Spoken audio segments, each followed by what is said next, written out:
Hi friends, welcome back to my channel. ఈ story creator SNMR Sridhar గారండి. శ్రీధర్ గారి అన్ని స్టోరీస్ కి కాపీ రైట్స్ వర్తిస్తాయి. ఆయన పర్మిషన్ లేకుండా యూట్యూబ్ లోనే కాదు మరే ఇతర సోషల్ మీడియా నెట్వర్క్ లో కూడా ఆయన స్టోరీస్ ని అప్లోడ్ చేయడానికి వీల్లేదు. దయచేసి అలా చేయకండి ఫ్రెండ్స్. అలా చేస్తే లీగల్ గా చాలా ప్రాబ్లమ్స్ ఫేస్ చేయాల్సి వస్తుంది. అలానే ఈ స్టోరీస్ చదువుతున్న వాళ్ళైనా వింటున్న వాళ్ళైనా మీరు మరే ఛానల్లోనైనా శ్రీధర్ గారి స్టోరీస్ ని చూసినట్లయితే వెంటనే నాకు కామెంట్ బాక్స్ లో మెసేజ్ చేయండి. ఇది పూర్తిగా రైటర్ శ్రీధర్ గారి ఛానల్ అండి. కేవలం ఆయన స్టోరీస్ మాత్రమే ఇందులో ఉంటాయి. కానీ కొంతమంది పేర్లు మార్చి వేరే ఛానల్స్ లో ఆయన స్టోరీస్ ని అప్లోడ్ చేస్తున్నారు. మీరు అలా చూసినట్లయితే నాకు మెసేజ్ చేయండి. ఇక లేట్ చేయకుండా వీడియోలోకి వెళ్ళిపోదాం ఫ్రెండ్స్. ఎస్ఎన్ఎంఆర్ శ్రీధర్ గారు రాసినటువంటి శిఖర 6వ భాగం. ఆఫీస్ రాగానే స్టైల్ గా నడుచుకుంటూ లోపలికి వస్తున్నాడు సిద్ధార్థ్. వర్క్ లో మునిగిపోయిన శిఖర అసలు సిద్ధుని చూడనే లేదు. అందరూ సైలెంట్ గా లేచి విష్ చేస్తున్నా అదేది తన మైండ్కి ఎక్కట్లేదు శిఖరకి. అది గమనించి దగ్గరకొచ్చిన సిద్ధు టేబుల్ మీద నాక్ చేశాడు. తల పైకెత్తి చూసి కంగారుగా లేచి నిలబడింది శిఖర. తడబడుతూ గుడ్ మార్నింగ్ సార్ అని ఫాస్ట్ గా లేచి నిలబడింది. ఎండీ ఆఫీస్కొస్తే విష్ చేయాలన్న మినిమం కామన్ సెన్స్ లేదా నీకు అని సీరియస్ గా అడిగాడు.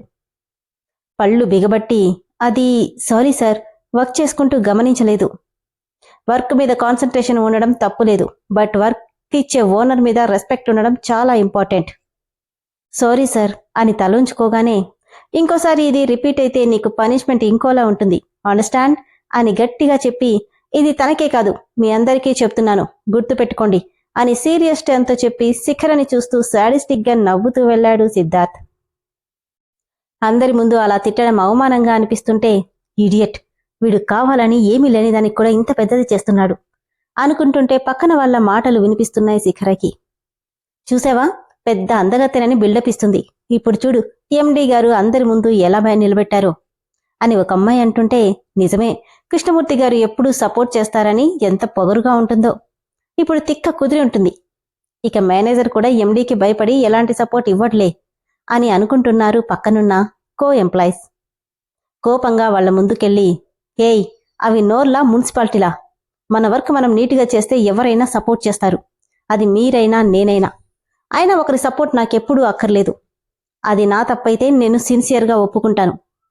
అందుకే సైలెంట్గా ఉన్నా.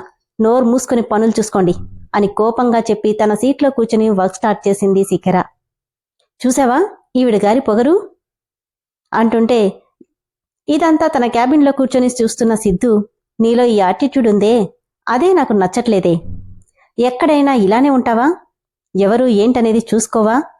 దీనివల్ల నువ్వు చాలా చాలా ప్రాబ్లమ్స్ ఫేస్ చేయాల్సి వస్తుంది మిస్ శిఖర అని కన్నింగా నవ్వుకున్నాడు సిద్ధార్థ్. రే శ్రవణ్ అంటూ సుదర్శన్ కేకేయడంతో ఏంటి డాడ్, కొత్త ప్రాజెక్ట్ ఏమైంది? ఆల్మోస్ట్ ఫైనల్ అయినట్టే. మరి మనవాట? అది కూడా మాట్లాడేశాను డాడ్. స్విస్ అకౌంట్కి మన షేర్ ట్రాన్స్ఫర్ చేస్తారు. కానీ ఏది డౌట్ రాకుండా చూసుకో. మీ మామయ్యకి డౌట్ వచ్చిందంటే ప్రాణాలతో వదిలిపెట్టడని హెచ్చరించాడు సుదర్శన్. నవ్వుతూ ఎందుకు డాడ్ ఆయనకి అంత భయపడతావని శ్రవణ్ అడిగితే వాడి గురించి నీకు పూర్తిగా తెలీదు, అందుకే చెప్తున్నా. కాని ఒక్కటి నాన్న, ఆయన్ను రోల్ మోడల్గా చేసుకొనుంటే మనకి దొంగ బతుకు తప్పేదిగా అన్నాడు శ్రవణ్. గట్టిగా నవ్విన సుదర్శన్ అంత కష్టం మనకెందుకురా, అదేదో వాడు చేస్తాడు, మనం సుఖపడదాం అని నవ్వుతూ ఫోన్ పెట్టేశాడు సుదర్శన్. మేడం, సార్ మిమ్మల్ని రమ్మంటున్నాడంటూ శిఖరని పిలిచాడు రంగా. వీడికి మళ్ళీ ఏమొచ్చి చచ్చింది అనుకుంటూ లోపలికెళ్ళి పిలిచావంట అని కేర్లెస్గా అంటే ఏంటి అని సీరియస్గా చూశాడు. అదే పిలిచారంట. ఈ ఫైల్ క్లియర్ చేసింది నువ్వేనా? అవును అనగానే ఆ ఫైల్ని విసురుగా ముఖం మీద కొట్టాడు సిద్ధార్థ్. తల తిప్పుకొని ఏయ్, పిచ్చిగాని పట్టిందా నీకు? షడప్ అని గట్టిగా అరిచి ఫైల్ మొత్తం మిస్టేక్సే, వర్క్ చేసేటప్పుడు మైండ్ ఎక్కడ పెట్టుకుని చేస్తున్నావని కేకేశాడు. వాట్, నా వర్క్లో మిస్టేక్స్ ఉన్నాయా? ఏ నువ్వు తప్పులే చెయ్యవా? వెళ్ళి మొత్తం మళ్ళీ క్లియర్ చేసుకొనిరా. ఇమ్మీడియట్గా చెక్ చేసి కోపంగా ఇందులో ఏ మిస్టేక్స్ లేవు, నీకు మాత్రం కనిపిస్తున్నాయంటే డెఫినెట్గా నీ చదువు అంతంత మాత్రమే అయ్యుండాలి అని ఒత్తి పలికింది శిఖర. తనన్న మాటకి కోపం కట్టలు తెంచుకుంటుంటే ఏమన్నావు? అదే సార్, మీ చదువు సరిగ్గా సాగలేదేమో, ఎప్పుడూ ఫ్రెండ్స్ పార్టీలు అంటూ గడిచిందేమో, అందుకే ఈ ఫైల్లో తప్పులన్నీ మీకే కనిపిస్తున్నాయనగానే కన్నింగా నవ్వుతూ అయితే ఇందులో ఏ తప్పులు లేవంటావు అంతేనా అని అడిగాడు సిద్ధు. నాకైతే కనిపించలేదు. ఓకే మిస్ శిఖర, మీరెళ్ళి మీ ఈ ప్రాజెక్టుకి సంబంధించిన ఫైల్ కొత్తది రెడీ చేసి తీసుకురండి. ఏంటి కొట్టదా? ఆల్రెడీ రెడీ అయ్యి ఉంది కదా. ఎందుకంటే ఈ ఫైల్ అంటూ దాన్ని అడ్డంగా చింపేసి చిరిగిపోయింది, అందుకని అనగానే ఏయ్ ఏం చేస్తున్నావు అని ముందుకు రాబోయింది శిఖర. దాన్ని ఇష్టం వచ్చినట్టు అడ్డంగా నిలువుగా చింపేశాడు సిద్ధు. ఇప్పుడెళ్ళి మొత్తం మళ్ళీ క్లియర్ చెయ్యి. నిప్పులు చెరిగే కళ్ళతో చూస్తూ, ఇది క్లియర్ చేయాలంటే 2 days పడుతుంది. అదంతా నాకనవసరం, ట్రై చెయ్యి, నువ్వు చాలా తెలివైన దానివని అందరూ అంటున్నారు. నీ తెలివెంతో నేను చూస్తాను, వెళ్ళు అనగానే కోపంతో పళ్ళు నూరుతూ వెళ్ళిపోయింది శిఖర. ఓ గాడ్, ఇప్పుడేంటి చేయడం? ఇక్కడే ఉంటే వీడిలానే టార్చర్ పెడతాడు, కానీ ఏం చేయను? శిఖా, చదవకుండా సైన్ చేసి ఎంత పని చేశావే అని తనలో తనే తిట్టుకుంటూ వర్క్ స్టార్ట్ చేసింది శిఖర. ఇంతలో ఫోన్ రావడంతో లిఫ్ట్ చేసి హలో అనగానే కంగారుగా ఏమైంది, ఎందుకేడుస్తున్నావు అని అడిగింది శిఖర, అటువైపు ఎవరు మాట్లాడుతున్నారో తెలిసి. వస్తున్నాను అంటూ అటువైపు ఏం చెప్పారో తెలీదు కానీ వస్తున్నాను అంటూ ఫోన్ పెట్టేసి ఎదురుగా కృష్ణమూర్తి కనిపించడంతో, సార్ నేను అర్జెంటుగా బయటికెళ్ళాలి, 1 hour పర్మిషన్ కావాలి. సార్ని అడిగేసిరమ్మా. విసుగ్గా, సార్ పర్మిషన్ తీసుకుని వెళ్లాలంటే ఎండీని అడగాల్సిన అవసరం లేదు, మీకు చెప్తే సరిపోతుంది. నిజమేనమ్మా, కానీ ఆయన కొత్తగా వచ్చారు, పైగా ఆయన రావడంతోనే కొత్త ప్రాజెక్ట్ కూడా అలర్ట్ అయిపోయింది. సో ఎలాగైనా దాన్ని వీలైనంత తొందరగా పూర్తి చేయాలనుకుంటున్నారు, అందుకే ఎవరికీ లీవ్ కూడా అప్లై చేయొద్దన్నారు. ఓకే అంటూ సిద్ధు రూమ్ దగ్గరికెళ్లి బెల్ కొట్టబోతుంటే అప్పుడే సుజీ బయటకొచ్చింది. చూడండి, నేను అర్జెంటుగా బయటికెళ్ళాలి, చెప్దామని వచ్చాను. తనను ఒకసారి చూసి 1 second చెప్పొస్తానంటూ లోపలికెళ్ళింది సూజీ.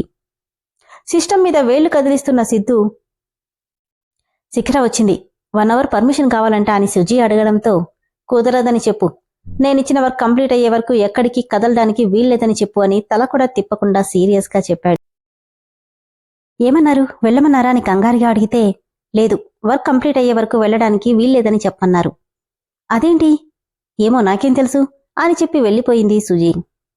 ఒక్క క్షణం కూడా ఆలోచించకుండా సిద్ధార్థ్ వర్మ ఎండి అన్న నేమ్ బోర్డు ముందు ఒకసారి కోపంగా చూసి ఫాస్ట్గా అడుగులేసుకుంటూ వెళ్ళిపోతుంది శిఖర.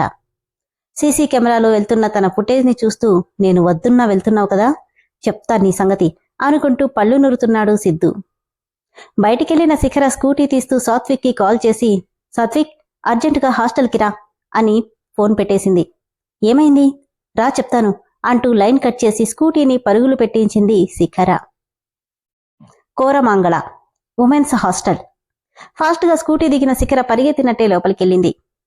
లోపల చైర్లో ఒక మూలకి మోకాళ్లు తలపెట్టుకుని కూర్చొని ఏడుస్తున్న ఒక అమ్మాయిని చూసి శృతి అని పిలవగానే అక్కా అంటూ ఆ అమ్మాయి పైకి లేచి ఏడుస్తూ వచ్చి శిఖరని చుట్టేసింది. ఏమైందే, ఎందుకు ఏడుస్తున్నావు? చూడమ్మా శిఖర, ఈ అమ్మాయి సూసైడ్ అటెంప్ట్ చేయబోయింది, ముందు తనని తీసుకెళ్ళండి, లేదంటే మాకు ప్రాబ్లమ్స్ వస్తాయి అని వార్డెన్ చెప్పడంతో, ఏంటి ఇది, సూసైడ్ చేసుకునేంతలా ఏమైంది అని గట్టిగా అడిగింది శృతి. అక్క, కాలేజ్లో ఒకడు నన్ను ఏడిపిస్తున్నాడు, అందుకని చద్దామనుకున్నావా? లేదక్క, వాడు నన్ను బ్లాక్మెయిల్ చేస్తున్నాడు, తన రూమ్కి రాలేదంటే నా ఫోటోని మార్ఫింగ్ చేసి సోషల్ మీడియాలో పెడతానంటున్నాడు. ఆ మాటకి కోపం కట్టలు తెంచుకుంటుంటే, ఎవడు వాడు? వాడి పేరు రోహిత్, బాగా డబ్బున్నవాడు, అందుకని. అయితే ఏంటి, నాతో రా అంటూ చెయ్యి పట్టుకుని లాక్కెళ్లి బైక్లో తనని కాలేజ్ క్యాంపస్లోకి తీసుకెళ్ళింది శిఖర. ఎవరు వాడు, ఎక్కడున్నాడు చెప్పు అని శిఖర అంటే, అదిగో అక్క, ఆ రెడ్ బైక్ మీద కూర్చొనున్నాడే వాడే అంటూ రోహిత్ని చూపించింది. పద అంటూ వాడి దగ్గరికెళ్ళగానే రోహిత్ బైక్ దిగుతూ, హే ఏంటి, రాత్రికి రమ్మంటే ఇప్పుడే వచ్చావు, వావ్ ఎవరి బ్యూటీ, నీతో పాటు వచ్చిందా అని శిఖరని చూస్తూ అన్నాడు రోహిత్. నీకు డబుల్ ఆఫర్ అనుకుంటా, బై 1 get 1 లాగా అంటూ రోహిత్ ఫ్రెండ్స్ తనని చెప్తుంటే, ఏ శృతి, నిజమేనా? రాత్రికి తనని కూడా తీసుకురా, ముగ్గురం ఎంజాయ్ చేద్దాం అని అంటున్న రోహిత్ మాట నోట్లో నుండి బయటికి రాకముందే వాడి చెంప పగలగొట్టింది శిఖర. తను కొట్టిన దెబ్బకి 10 అడుగుల దూరంలో పడిపోయిన రోహిత్కి కళ్ళు బైర్లు కమ్మేసి 2 నిమిషాలేమీ అర్థం కాక కూర్చుండిపోయాడు. ఆ 2 నిమిషాలు అక్కడి వాతావరణమంతా నిశ్శబ్దంగా మారిపోయింది. నన్నే కొడతావా, ఎంత ధైర్యమే నీకు, రేయ్ చూస్తారేంట్రా అనగానే రోహిత్ ఫ్రెండ్స్ అంతా శిఖర మీదకొచ్చారు. అక్కా అంటూ భయంగా శిఖర చేతిని గట్టిగా పట్టుకుంది శృతి. ఏం కాదన్నట్టు ఆమె చేతిని పక్కకు తీసి కాలేజీలో ఏపుగా పెరిగాయని కొట్టేసి పక్కన పడేసిన చెట్ల మోపులో నుండి ఒక లావుపాటి కర్రని బయటికి తీసింది. ఏంటే, మమ్మల్ని కొడదామనేనా అంటూ రోహిత్ ఫ్రెండ్స్ అంతా ముందుకొస్తుంటే, మిమ్మల్ని కొట్టడం కాదురా, చంపేయాలి. చదువుకోమని మీ అమ్మ బాబు పంపిస్తే అది మానేసి అమ్మాయిల వెంట పిచ్చి కుక్కల్లా వెంట పడుతున్నారు అంటూ వచ్చిన నలుగురిని రోహిత్తో సహా కొట్టకుండా కొడుతుంటే ఒళ్లంతా కడ్డీతో కాల్చినట్టుగా ఎర్రగా వాతలు తేలుతున్నాయి అందరికీ. వాళ్ళెంత ఎదుర్కోవాలని చూసినా కనీసం వాళ్ళకి తనని పట్టుకునే ఛాన్స్ కూడా ఇవ్వకుండా ఒక్కొక్కరిని కింద పడేసి మరీ కొట్టింది శిఖర. రోహిత్ మెడ మీద కాలు పెట్టి, ఎరా, రాత్రి నీ రూమ్కి రాకపోతే ఫోటో మార్ఫింగ్ చేస్తావా? ఆడపిల్లంటే అంత అలసుగా ఉందా నీకు? నీలాంటి వాడిని కొట్టడం కాదురా, దేన్ని చూసుకొని ఇంతలా రెచ్చిపోతున్నావో దాన్ని తీసేయాలి అంటూ వాడి షర్టు పట్టుకుని పైకి లేపి, పదరా అంటూ లాక్కెళ్లి పోలీస్ స్టేషన్లో పడేసింది. ఎవరమ్మా నువ్వు? ఎవడి వీడు? ఎందుకిలా పడేశావు అని ఎస్ఐ కంగారుగా అడిగితే, వీడి పేరు రోహిత్. వీడి బాబుకి బాగా డబ్బుందంట, అందుకని రాత్రికి వీడి పక్కలోకి రాకపోతే ఏదో చేస్తారని బెదిరిస్తున్నాడు. నా చెల్లెల్ని హెరాస్ చేసినందుకు వీడి మీద నేను కంప్లైంట్ ఫైల్ చేస్తున్నాను అంది శిఖర. శృతి చేతిలో ఉన్న ఫోన్లో వాట్సాప్ మెసేజెస్ ఓపెన్ చేసి, ఇదిగోండి వాడు చేసిన దానికి ఎవిడెన్స్ అంటూ వాళ్ల చేతిలో పెట్టింది. అది కాదమ్మా, మీరు చూస్తే ఆడపిల్లలు, ఈ కేసులు గొడవలు ఎందుకు?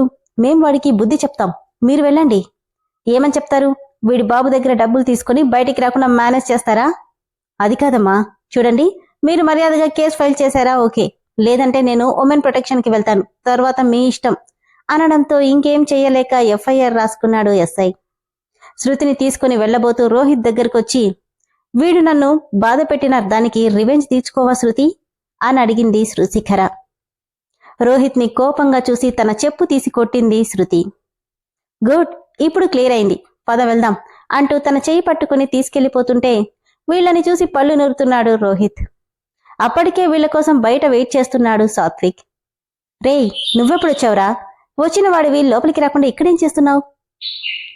నువ్వు స్టార్ట్ చేస్తే ఎండ అయ్యేదాకా వదలవు కదా శిఖరా, అందుకే ఇక్కడే వెయిట్ చేస్తున్నా. ఏడిచావులే. శృతి, ఏంటిది? వాడు ఎన్ని రోజులుగా ఏడిపిస్తుంటే మాకెవరికో ఒకరికి చెప్పాలిగా అని కోపంగా అడిగాడు సాత్విక్. అది కాదు సాత్విక్, ఇప్పటికే మీ ఇద్దరికి భారంగా ఉన్నాను, మళ్ళీ ఇవి కూడా చెప్పడం ఎందుకని? చూడు శృతి, నిన్ను మేమెప్పుడూ పరాయిదానిలా అనుకోలేదు. ఇంకెప్పుడు ఇలా నీలో నువ్వే బాధపడి డెసిషన్స్ తీసుకోకు, సరేనా? శృతి, ఆడపిల్లలెప్పుడూ బేలగా ఉండకూడదు. శిఖరం చూపిస్తూ, ఇదిగో ఇలా ఫైర్ బ్రాండ్లా ఉండాలి, సరేనా? ఇంకెప్పుడు ఇలాంటి పిచ్చి పనులు చెయ్యకు అని సాత్విక్ అంటే సరేనని నవ్వింది శృతి. శృతిని హాస్టల్లో డ్రాప్ చేసి, ఏంటి శిఖర ఇది? ఒక్కదానివే ఇలాంటి డెసిషన్స్ ఎందుకు తీసుకుంటావు? నాకొక మాట చెప్తే నేను కూడా వచ్చేవాణ్ణి కదా అంటూ 2 చేతులతో ఆమె ఫేస్ ని పట్టుకొని చెప్తుంటే, ఇప్పుడు ఏమైందిరా? వాడు నన్నేమైనా చేస్తాడని భయపడుతున్నావా? ఏదో చేస్తాడని కాదు శిఖ, రోజులెప్పుడూ ఒకేలా ఉండవు. నాకున్న ఒకే ఒక బంధానివి నువ్వు. నీకు చిన్న గాయమైనా నేను తట్టుకోలేను. నవ్వి తన చేతిని పట్టు ముద్దు పెట్టుకుని, మాకేం అవ్వకుండా చూడ్డానికి నువ్వున్నావు కదరా, ఇక నాకేమవుతుంది అని శిఖర అంటుంటే నవ్వుతూ ఆమెను గుండెలకు చేర్చుకున్నాడు సాత్విక్. మార్నింగ్ అనగా వెళ్లిన శిఖర ఆఫ్టర్నూన్కి ఆఫీస్కు చేరింది. తానెళ్లేసరికి అందరూ తన కోసమే వెయిట్ చేస్తున్నట్టుగా తన వైపే చూస్తుంటే ఆఫీస్ అంతా పిన్ డ్రాప్ సైలెంట్ గా ఉంది. తన టేబుల్ మీద కూర్చొని ఫైల్ ని పైకి కిందకి ఎగరేస్తూ సీరియస్ గా తననే చూస్తున్నాడు సిద్ధార్థ్. విన్నారు కదా ఫ్రెండ్స్, స్టోరీ ఎంత బాగుందో కదా. నిజంగానే శిఖర ఫైర్ ఎంబ్రాయిడరీ ఎంత బాగా వాళ్ళని డేర్ గా ఎదుర్కొందో కదా. కుక్కల్ని కొట్టినట్టు కొట్టడమే కాకుండా పోలీస్ స్టేషన్లో కూడా కేసు ఫైల్ చేసింది. నిజంగా అమ్మాయిలకి ఇలాంటి ధైర్యం ఉండాలేమో, కానీ రియాలిటీలోకి వస్తే ఇలాంటి అమ్మాయిలు చాలా అరుదుగా కనిపిస్తారు. మొత్తానికి మధ్యాహ్నం అనగా ఆఫీస్కి వచ్చింది. ఇప్పుడు సిద్ధార్థ్ అంత ఈజీగా తనని వదిలేస్తాడా? చూద్దాం ఏం చేస్తాడో. స్టోరీ అయితే చాలా ఇంట్రెస్టింగ్ గా ఉంది కదా ఫ్రెండ్స్. స్టోరీ నచ్చిన వాళ్ళు దయచేసి ఇమీడియట్ గా మెంబర్షిప్ లో జాయిన్ అవ్వండి. దానివల్ల ఎపిసోడ్స్ మీకు వెంటనే వచ్చేస్తాయి. Thank you.